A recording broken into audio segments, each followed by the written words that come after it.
In the sprawling, sun-baked landscape of Flagstaff, Arizona, beneath the shadow of the San Francisco peaks, a story has been quietly unfolding. It's a story that doesn't involve spiritual unions or dramatic family breakdowns, but something far more common, yet deeply infuriating. This is a tale of entitlement, alleged deception, and the blatant misuse of a system designed to aid the most vulnerable among us. We are talking about Kody and Robyn Brown, the controversial patriarch and fourth wife of the Sister Wives clan, and their repeated, flagrant abuse of a handicapped parking placard. For months, a growing mountain of evidence, compiled from paparazzi shots and fan-submitted videos, points to a disturbing pattern of behavior. The evidence suggests Kody and Robyn are systematically using a placard, legitimately issued to one of Robyn's children for a medical condition, for their own selfish convenience, a clear and direct violation of Arizona state law. This isn't just a simple parking mistake, it's a profound moral failing. Before we dive into the shocking photographic evidence and the damning legal statutes, I need to ask you to please support our channel. If you find this investigation as important as we do, hit that like button, subscribe to COCO Gossip, and ring that notification bell. Your support allows us to bring these stories to light and hold people accountable. Now let's peel back the layers of this incredible story of arrogance and disregard for the law. The whispers started subtly, as they often do in the world of reality television fandom. A blurry photo posted to a fan forum here, a hastily shot video clip on social media there. At first, they were dismissed as coincidences, isolated incidents that could be easily explained away. But as the weeks turned into months, the scattered pieces began to form a coherent and damning mosaic. What emerged was a clear and undeniable pattern. Kody Brown's monstrous pickup truck, or Robyn's family van, parked brazenly in handicapped accessible spots across Flagstaff, with a little blue placard hanging from the rearview mirror. The problem? The one person legally allowed to use that placard, Robyn's child, was consistently and conspicuously absent. This investigation began with a single tip from a source who claimed to have witnessed the misuse firsthand. "I saw them at the mall," the initial message read. Kody and Robyn, laughing and carrying shopping bags, getting into their truck parked right by the entrance. The blue tag was hanging there, but the kids weren't with them, not a single one. It just felt wrong. This single observation opened the floodgates. Our team at COCO Gossip, in collaboration with a network of dedicated Sister Wives viewers and freelance photographers, began to actively document the Browns' public outings. What we have compiled is a veritable dossier of deceit, a timeline of transgressions that paints a picture of a couple who believe the rules simply do not apply to them. Let's travel back to a crisp autumn afternoon, Tuesday, October 28th. The location is the Flagstaff Mall. At approximately 2:15 p.m., Kody's familiar dark-colored truck is photographed parked in a designated handicapped space directly outside the main entrance. The placard is clearly visible, swaying gently in the breeze. 20 minutes later, security footage corroborated by a photographer on the scene shows Kody and Robyn exiting the mall. Their arms are laden with bags from several department stores. They are alone. They approach the truck, unlock it, place their shopping bags in the back seat, and drive away. There is no sign of the child to whom the placard is registered. This was not an isolated incident. Fast forward to Saturday, November 15th, a busy pre-holiday weekend at a local grocery store, a Safeway just a few miles from their multi-million-dollar home. This time, it's Robyn's van. Once again, it is parked in a prime handicapped spot near the cart return. A fan who wishes to remain anonymous submitted a video taken on their phone. The video, which is timestamped at 4:48 p.m., shows Robyn exiting the store pushing a cart overflowing with groceries. Kody is not with her this time. She unloads the bags into the van, returns the cart, and gets into the driver's seat. The video is shaky, but it clearly shows that she is the sole occupant of the vehicle as she drives off. The child is once again nowhere in sight. The dossier continues. Friday, December 5th, a date night for Kody and Robyn at a popular movie theater in Flagstaff. Paparazzi photographers, tipped off about the couple's plans, were waiting. They captured crystal-clear images of Kody's truck pulling into a handicapped spot. The photos document Kody and Robyn getting out hand in hand and walking into the theater. 2.5 hours later, they emerge, get back into the truck, and leave. The evidence is irrefutable. They used the placard for their own convenience on a personal outing, a clear violation of the trust bestowed upon them by the state of Arizona. The examples are numerous, almost mundane in their repetition, yet shocking in their audacity. A trip to a local nursery for plants, a quick stop at a coffee shop, a dinner at a high-end restaurant. The pattern is always the same. The placard is displayed, the prime parking spot is secured, and the child for whom the placard exists is absent. This isn't a simple mistake or a one-time lapse in judgment. This is a calculated, repeated act of selfishness. It's an abuse of a system designed to provide a lifeline to people with genuine disabilities, people who struggle with mobility, and for whom that designated parking space is not a convenience but a necessity. To fully understand the gravity of these actions, we must look at the specific laws Kody and Robyn are accused of breaking. The Arizona Motor Vehicle Division is unequivocally clear on this matter. According to the Arizona Department of Transportation website, a disability placard is to be used only when the person with the disability is either the driver or a passenger in the vehicle. The law is not ambiguous. It is not open to interpretation. It states, and I quote from the relevant statute, "It is illegal for anyone to use a handicapped placard unless the person with the disability is a passenger or the driver of the vehicle." The penalty for violating this law is not a mere slap on the wrist. The state of Arizona takes this abuse seriously. The fine for a first-time offense is a minimum of $500 per violation. Let that sink in. Each time Kody and Robyn have been documented using this placard illegally, they have exposed themselves to a significant financial penalty. And based on our photographic dossier, we are not talking about one or two instances. We are talking about a pattern of behavior that could potentially result in thousands upon thousands of dollars in fines. Furthermore, repeated offenses can lead to the revocation of the placard altogether, stripping the child of a resource they legitimately need because of their parents' alleged selfishness. The legal ramifications, however, are only one part of the story. The true damage is measured in the harm done to the disabled community. To gain a deeper perspective on this, we spoke with Eleanor Vance, a prominent disability rights advocate and spokesperson for the Arizona Accessibility Alliance.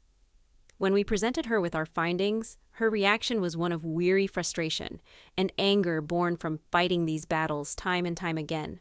This kind of behavior, she told us, her voice tight with controlled fury, is not just illegal, it's a profound act of disrespect. It tells every person with a disability that their needs are less important than someone else's convenience.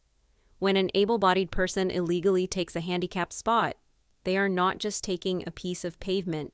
They are stealing a piece of someone's independence. They are potentially forcing a person with mobility challenges to navigate a dangerous parking lot, to risk falls, to exhaust their limited energy before they even get to the door.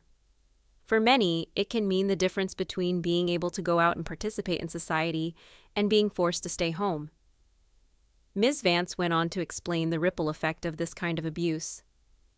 It creates a culture of suspicion and distrust, she said. People see able-bodied individuals getting out of cars in handicapped spots, and they start to doubt the legitimacy of the entire system. They question people with invisible disabilities. They become vigilantes, leaving nasty notes on cars. This selfish behavior by a few makes life harder for everyone who genuinely needs that access.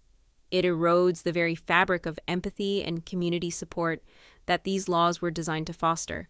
And for it to be perpetrated by public figures, people who have a platform, is doubly shameful. They are setting a terrible example, sending a message that entitlement trumps compassion, that fame puts you above the law and common decency. It is an outrage, plain and simple. Her words hang heavy in the air, a stark reminder of the human cost of Kody and Robyn's alleged actions. This is not a victimless crime.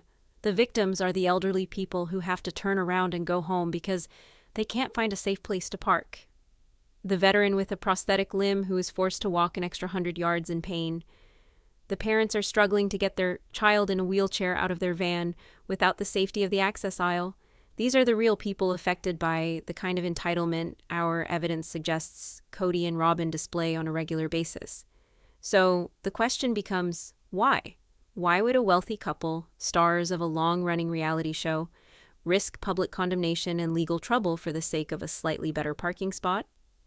The answer, according to our insider reports, lies deep within the dysfunctional dynamics of the Brown family, and specifically within the insulated world Kody and Robyn have built for themselves. For years, viewers of Sister Wives have watched as Kody's relationships with his first three wives, Mary, Janelle, and Christine, crumbled, while his bond with Robyn intensified. As the other wives have moved on, Kody and Robyn have retreated further into their own bubble, a fortress of perceived grievances and shared victimhood. They see the world as being against them, one source, who claims to be close to the family, told us. In their minds, they have been unfairly criticized and vilified by the public and by the other wives. This creates a sense of righteous indignation, a belief that they are owed something. The rules that apply to everyone else don't apply to them because they are special, because they are constantly under attack. This us against the world mentality, the source suggests, fosters a profound sense of entitlement. They believe they deserve the best, the most convenient, the easiest path. A handicapped spot is just a small manifestation of that. Why should they have to circle the parking lot like a normal person when they have this placard available? The fact that it's legally and morally wrong doesn't even register. It's about what's easiest for them at that moment. It's a symptom of a much larger problem of narcissism and a complete lack of self-awareness. This theory is bolstered by Kody's on-screen behavior in recent seasons. Viewers have seen him become increasingly bitter and angry, lashing out at his adult children and his former wives, all while portraying himself as the ultimate victim. This self-perception, where he is always the wronged party, could easily extend to a justification for bending and breaking societal rules. He is Kody Brown, the patriarch, the one who has sacrificed so much. Doesn't he deserve a prime parking spot? Another exclusive theory circulating among former production staff revolves around Robyn's well-documented desire for a monogamous-style relationship with Kody, despite being in a plural family. Robyn has always wanted Kody all to herself, a former crew member alleges. Now that she has him, she wants to live a certain lifestyle, the lifestyle of a wealthy, pampered couple.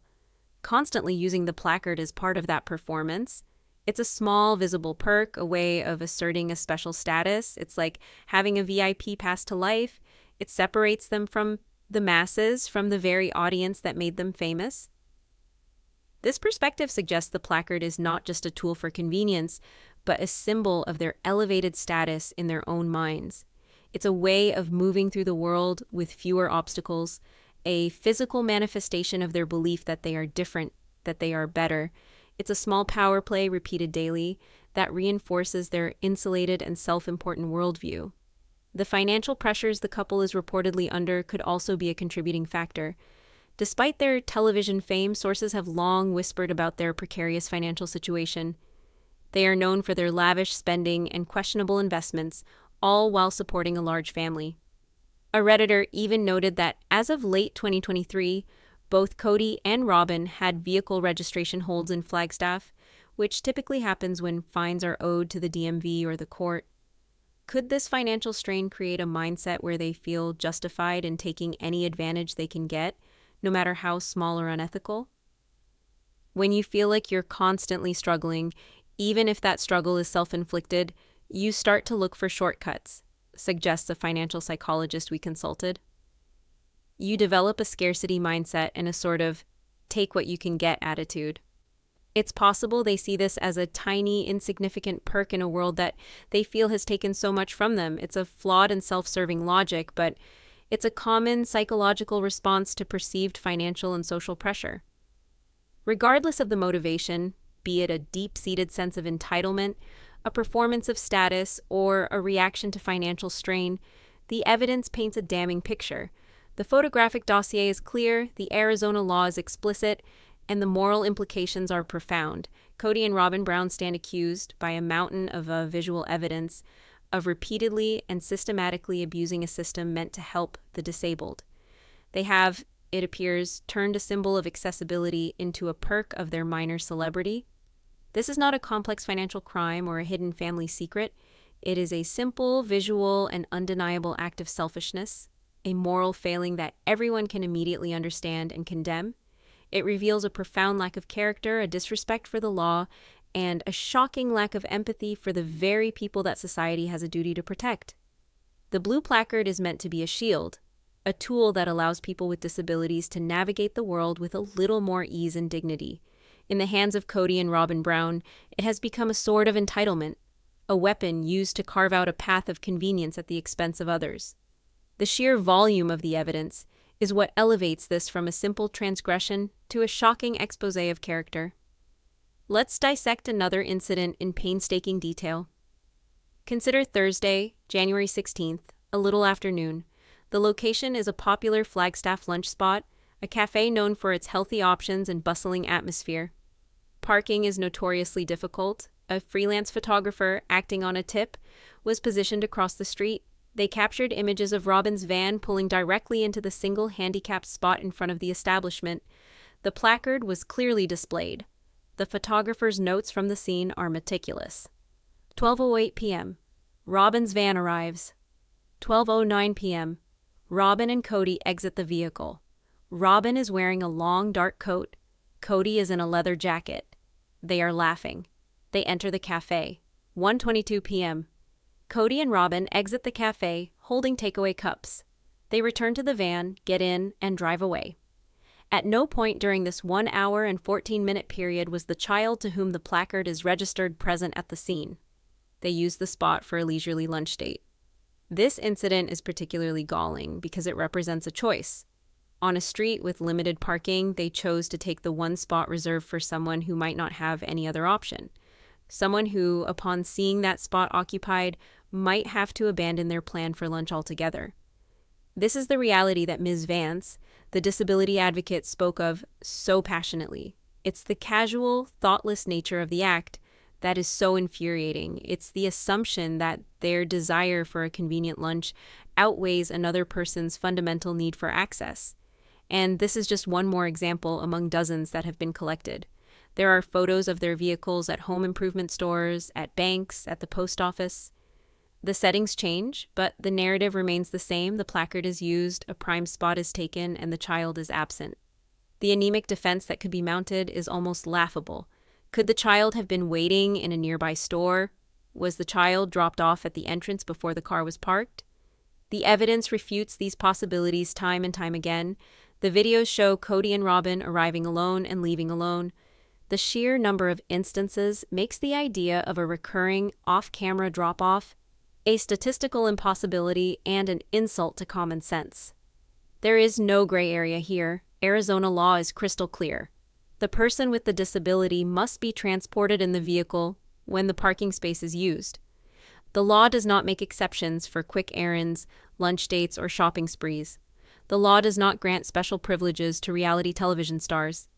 It is a simple, bright-line rule that Kody and Robyn appear to have violated with impunity. Let's explore the exclusive theories from our insiders more deeply. The concept of a fortress of perceived grievances is key to understanding the potential psychology at play. Imagine living your life on camera for over a decade. Your family structure is constantly debated and criticized. 3 of your 4 marriages publicly and dramatically implode. Your relationships with your older children are strained, to say the least. This is the reality Kody and Robyn Brown have been living. They truly believe they are the heroes of their own story, our insider source reiterates. Every criticism, every negative comment online, every piece of bad press just reinforces their narrative that the world is out to get them. When you live in that kind of echo chamber, you start to believe that you are entitled to certain things as compensation for your perceived suffering. It's a deeply narcissistic worldview. The placard becomes a tool, a way to claw back a little bit of control, a little bit of ease in a world they see as hostile. This mindset explains the brazenness of their actions. They are not simply breaking a rule.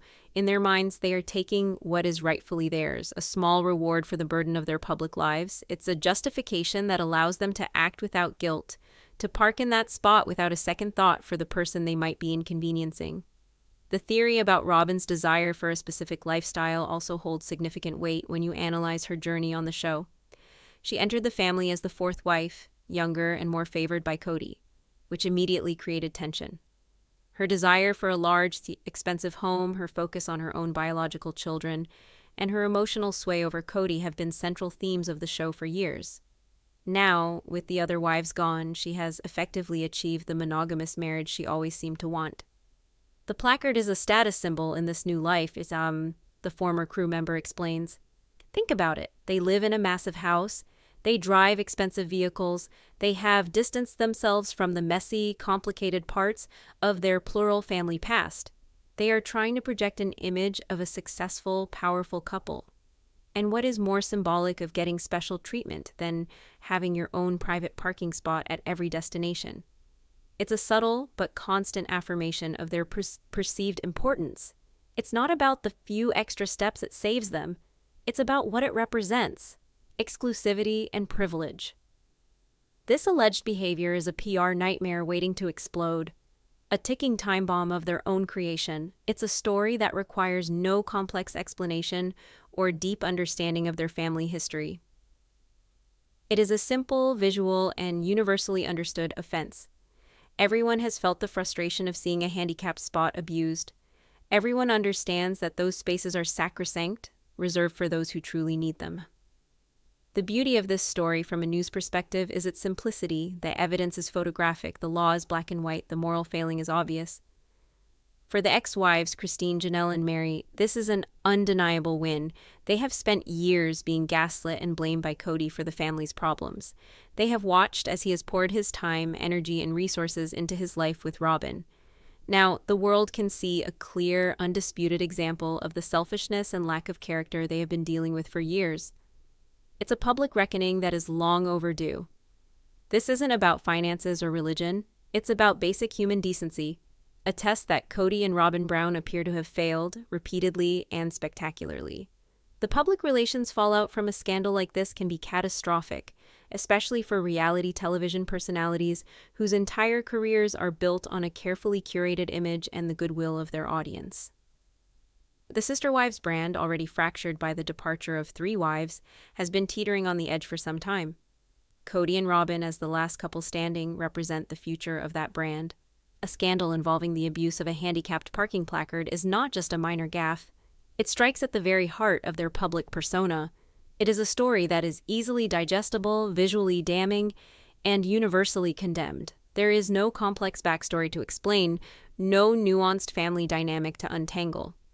It is, in its purest form, a story about right and wrong, about selfishness versus selflessness. For a network like TLC, which has built its empire on the relatability of its subjects, this kind of toxic publicity is a liability. Advertisers are notoriously skittish about being associated with public figures embroiled in scandals that involve moral turpitude. The risk of audience backlash is immense. Viewers who have invested years, even decades, in following this family's journey may finally reach their breaking point. This is not a disagreement over plural marriage or parenting styles. This is a fundamental breach of common decency. Let's consider the potential ripple effects. A formal investigation, triggered by the photographic evidence and public outcry, would be a media circus. Imagine the headlines: Sister Wives stars fined for handicapped parking abuse. Imagine the court appearances, the mugshots, the public statements. It would be a humiliating and irreversible stain on their reputation. Their carefully constructed image as a devout, albeit unconventional family would be shattered, replaced by the image of 2 entitled celebrities who believe they are above the law. Furthermore, this scandal provides an immense amount of ammunition to their detractors and, more importantly, a powerful sense of vindication for Christine, Janelle, and Mary. For years, these women have been painted by Kody, and often by extension Robyn, as difficult, disloyal, and unreasonable. They have borne the brunt of his anger and his blame for the family's disintegration. Now they are presented with an undeniable public example of the very selfishness and lack of consideration they have described in private. It validates their decision to leave. It proves to the world that their grievances were not just the complaints of disgruntled ex-wives, but legitimate reactions to a deeply flawed and self-serving man. This scandal is not just about a parking spot, it's about character, and in the court of public opinion, Kody and Robyn's character is about to be judged, and the verdict is unlikely to be favorable. The silence from the Brown camp on this issue so far has been deafening, but as the evidence mounts and the story gains traction, they will be forced to respond. And what can they possibly say? An apology would be a direct admission of guilt, opening them up to legal consequences. A denial would be a blatant lie in the face of overwhelming photographic evidence. They are caught in a trap of their own making, a predicament born from 1,000 small selfish choices. This is the reckoning. This is the moment when the carefully constructed facade crumbles, revealing the ugly truth beneath. And for the millions of people who have watched their story unfold, it will be a moment of clarity, a final, undeniable confirmation of the character flaws that led to the downfall of the Brown family empire.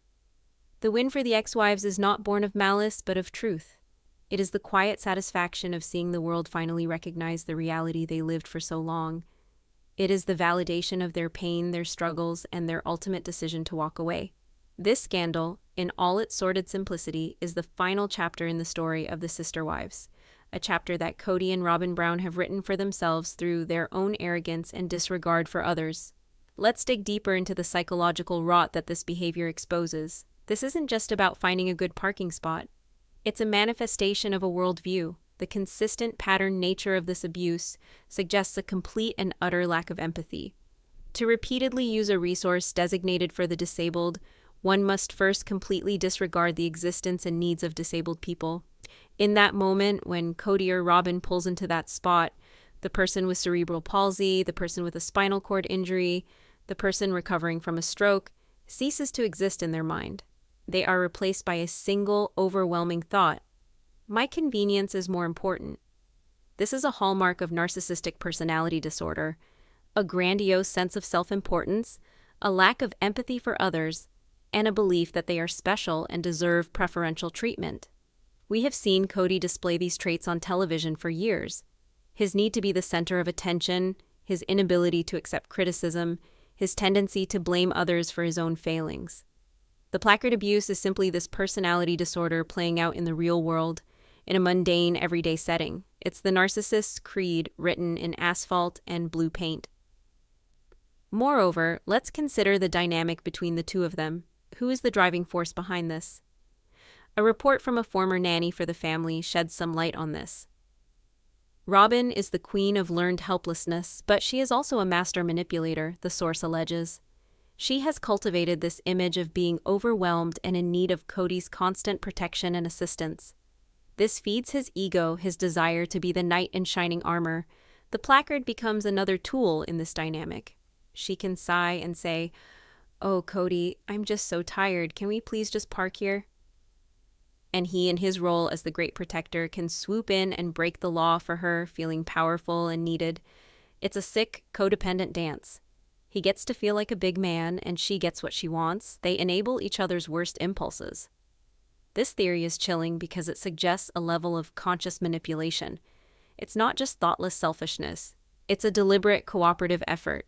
They are partners in this deception, reinforcing each other's sense of entitlement with every illegal stop. This isn't a case of one person leading the other astray. It's a shared moral bankruptcy, a folie à deux of privilege.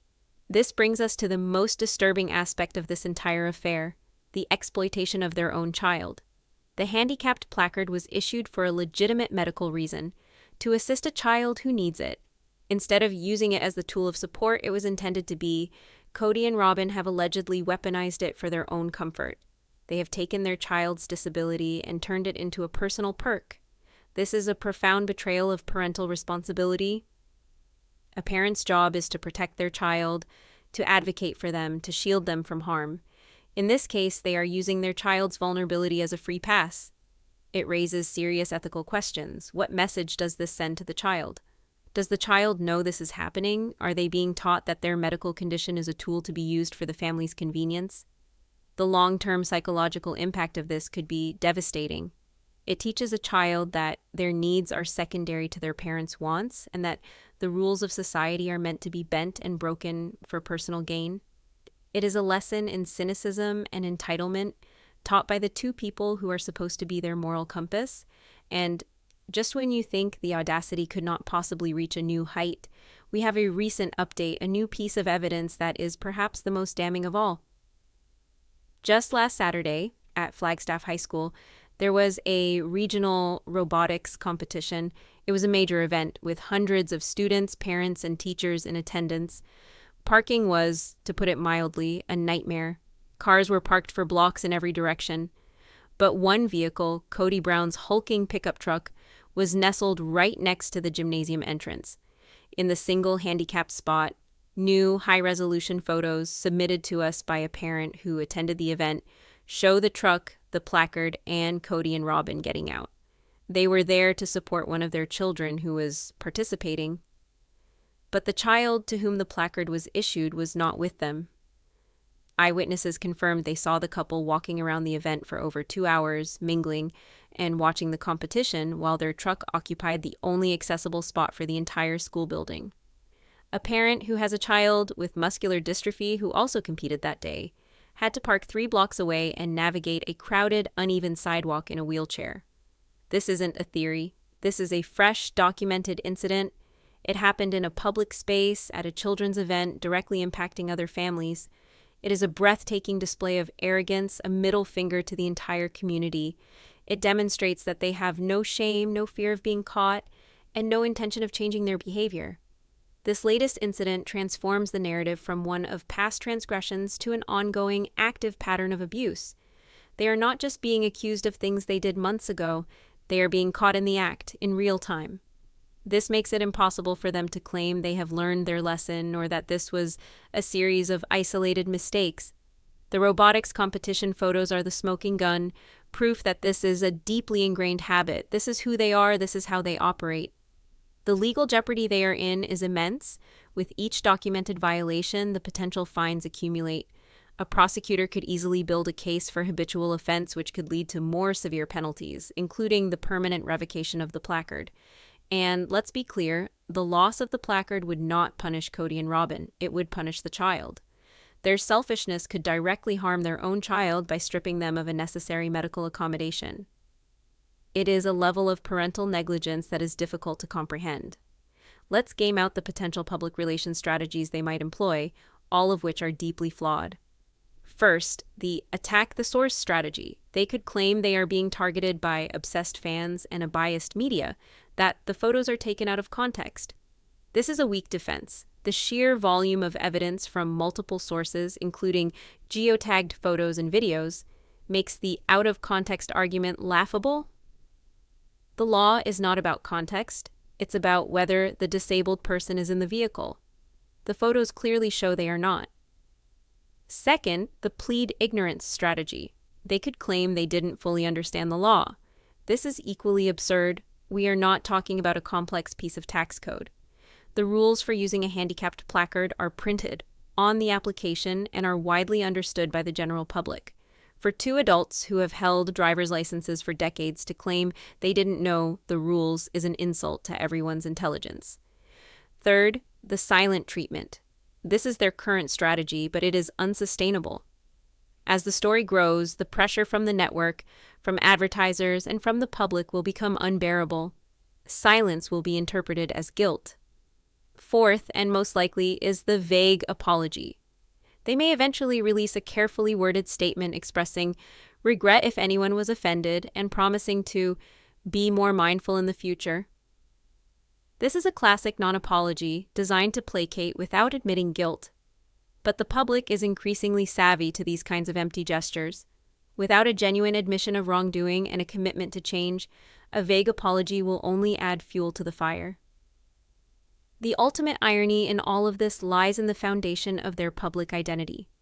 The Brown family burst onto the scene as advocates for a misunderstood lifestyle. They asked for tolerance, for people to look past their own biases and see them as a loving, functional family. They positioned themselves as moral people, guided by a deep and abiding faith. And yet, this scandal reveals a profound hypocrisy. They demand tolerance for their lifestyle, but show none for the needs of the disabled. They preach a gospel of family and community, but their actions are nakedly individualistic and selfish. It exposes their public persona as a sham, a carefully crafted performance for the cameras. Behind the facade of faith and family, there is a core of entitlement and a shocking lack of concern for the most basic rules of a civil society. This is a moral failing that transcends any debate about their family structure. You can support plural marriage and still be disgusted by this behavior. You can be a fan of the show and still recognize this as a profound betrayal of public trust. This is not just a story about a C-list celebrity breaking a minor law. It is a case study in the corrosive effects of fame and entitlement. It is a story about how a small blue piece of plastic can reveal the true character of a person.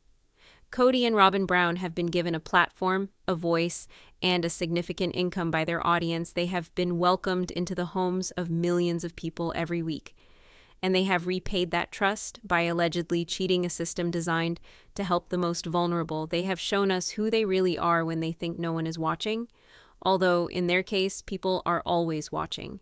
The cameras of TLC may have stopped rolling, but the cameras of the public are everywhere. In the end, this is the story of a reckoning. It is the moment when the public's perception of Kody and Robyn finally aligns with the reality that has been hiding in plain sight. It is a PR nightmare from which they may never recover, a self-inflicted wound that will bleed for a very long time. The photographic dossier is not just a collection of pictures, it is an indictment. The Arizona motor vehicle law is not just a suggestion, it is a bright line that they have crossed again and again. The outrage of the disability community is not just noise, it is the voice of the people they have directly harmed through their actions. The win for the ex-wives is not about revenge, it is about the quiet, devastating power of the truth finally coming to light.